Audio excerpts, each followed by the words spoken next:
When you see a person who is blind because of a stroke and is told they'll never heal from that stroke, I mean, after 2 weeks, if it doesn't heal, you'll normally have to live with it, and loses her job, can't drive, she's clinically blind. I'm not the person that is going to tell her you can absolutely heal this. She has to come to that understanding on her own. So people, many times when they gather knowledge and information, the information causes them to become conscious of what they were once unconscious to. And when you have a greater level of consciousness, you see possibilities. And in a sense, you're energized by information. You're enlightened, you're filled with light in some way, and you see possibilities that you haven't seen before. Now, getting beyond the analytical mind is one of the main purposes of meditation. And I can tell you that the analytical mind is always going to talk us out of possibility because it is fascinated on trying to predict what's going to happen next. So if you can predict your future, then you're laying a known on an unknown. And this is a habit we have because the brain is an anticipation machine. So there's many different obstacles and resistances that come with a persistent disbelief that has been programmed over and over again. I mean, I don't watch television, but I've watched it because of what's happening in the world. And I am so insulted by television commercials. I can't believe people would sit there and allow that information to program them, some drug to make them feel a certain way, some look, some whatever. You don't think that has profound effects on programming a person into limitation? When I wrote the book, You Are the Placebo, I was so angry at myself for 2 weeks. I was so frustrated with myself because I bought the program. People believe they need a flu shot because they don't believe their body's innate capacity to heal.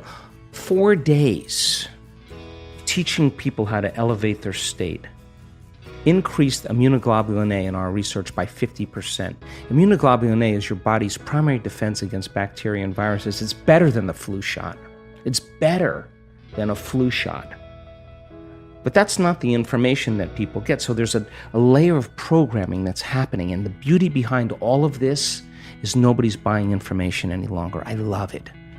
And I'm not prone to believe that guy in that tube telling me the way it is, and nobody should. And more people then, as they start to wake up to information, there's a change in energy.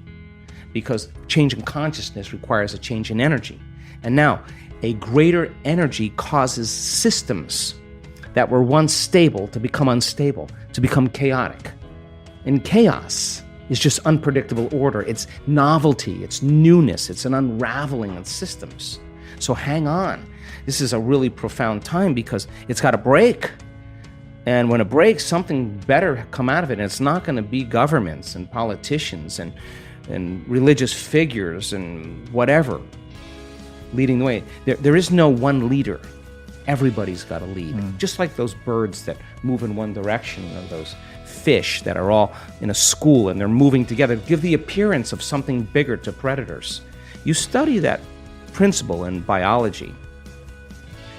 It's called emergence. You think that there's one leader that everybody's following. Everybody's leading. And there's a stigma we have in our minds that if you lead with too much passion in your life, you're going to lose your life. Whether you're Martin Luther King or William Wallace or Joan of Arc or Abraham Lincoln, you're going to get it. And that stigma is branded in people's minds for a reason. But this is a time in history to not die for the truth. This is a time in history to live for the truth.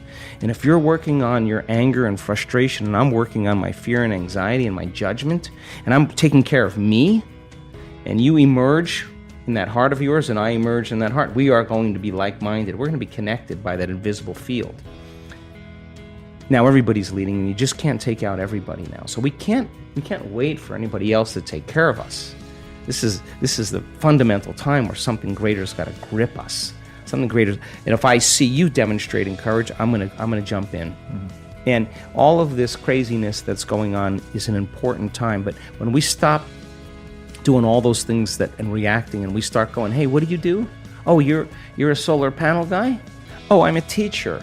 Oh, you're a doctor? Let's get together. Let's start figuring out how to coexist. Oh, you're brown? I'm white? You're black? Who cares?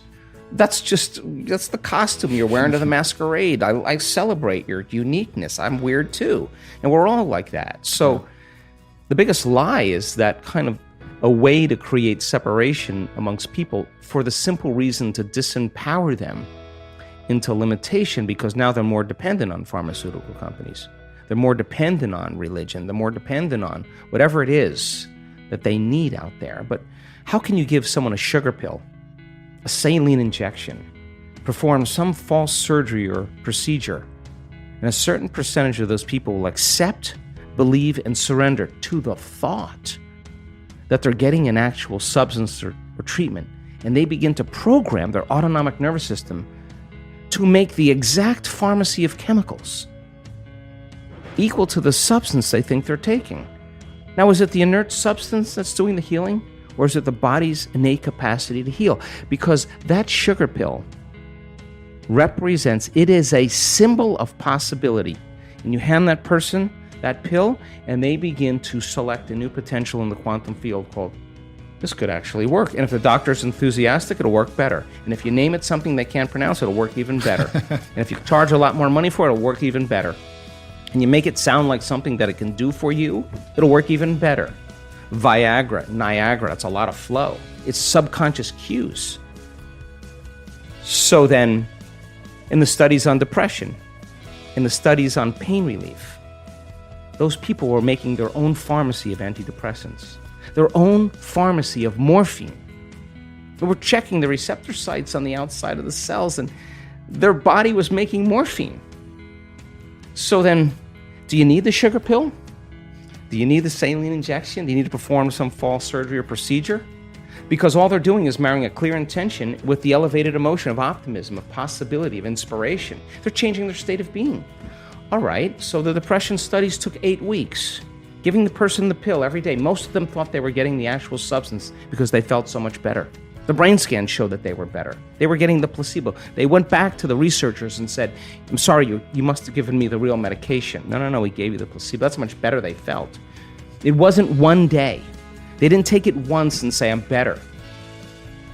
They took it for 6 weeks. So then people are so entitled to thinking that the moment they press on their cell phone, they get answers and information. It's not how it works. This is a practice.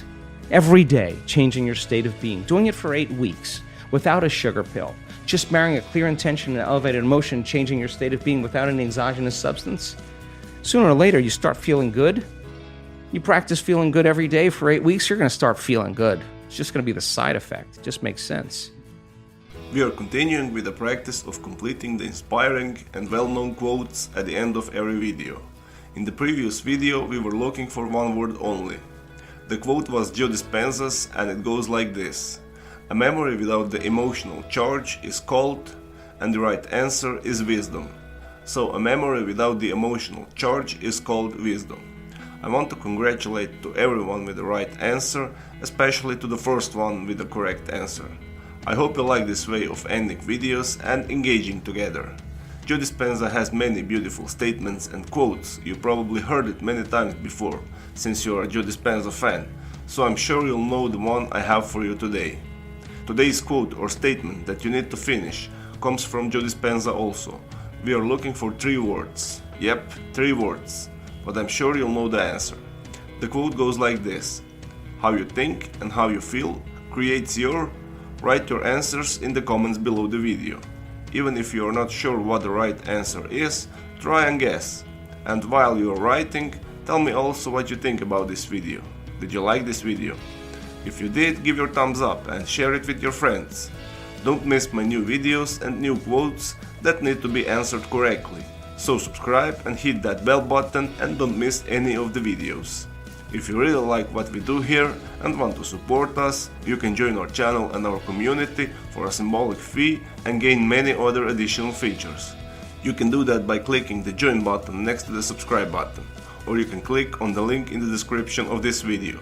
Stay good and have a great day!